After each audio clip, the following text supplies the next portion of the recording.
Hola, profesor.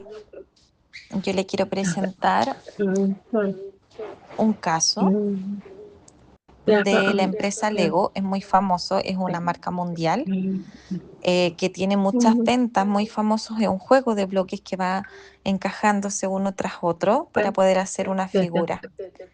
Esto inicia en 1932 con un hombre que inicia con figuras de madera, desarrollando juegos. De ahí empezó la idea de hacer estos bloques. Luego, pasando el tiempo, la empresa empezó a reinventarse por ciertas situaciones y empezó a surgir con muchos beneficios, muchas ventas, le empezó a ir muy bien.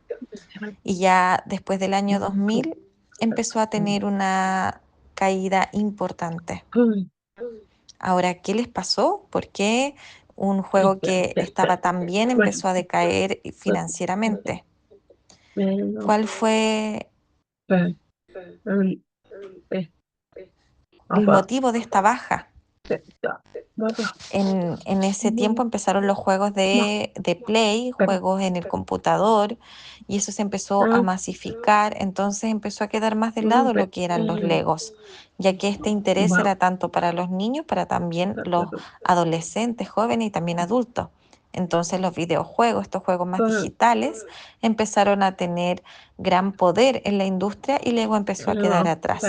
Luego Lego se empezó a reinventar, a vender de a poquito empezó a hacer más ideas y proyectos que no tuvieron tanto éxito, porque empezó a ver la competencia. ¿Qué pasaba en la competencia? ¿Qué pasaba alrededor? Empezaron de moda los Superman, superhéroes, Batman, Spider-Man, muchos personajes de héroe, muchos personajes, diseños de famosos. Y fue ahí donde Lego hizo como proyecto este diseño y hizo una inversión de muchos millones. ¿Para qué? Para hacer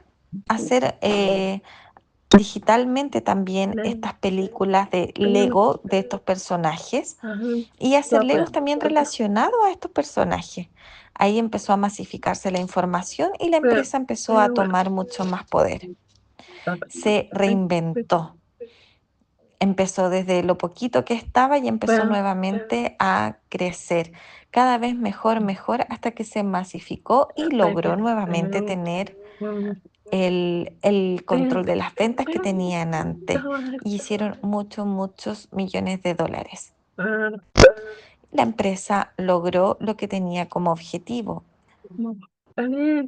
hacer un nuevo proyecto. Todo inicia desde ahí, reinventarse. No hacer solamente estos Legos básicos, sino que hacerlo a través de personajes. Logró reinventarse a través de un proyecto y logró continuar en la industria. Ahora, como reflexión final sobre la marca Lego, sobre esta empresa,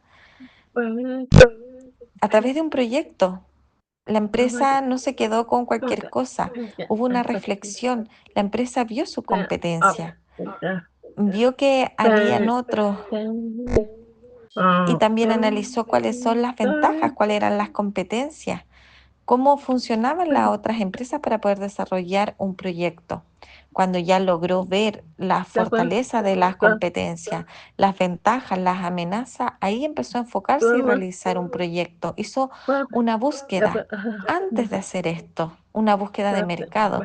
No solamente se le ocurrió y generar algo, no, hizo una búsqueda de su competencia también. Como análisis es una información y un aprendizaje muy importante,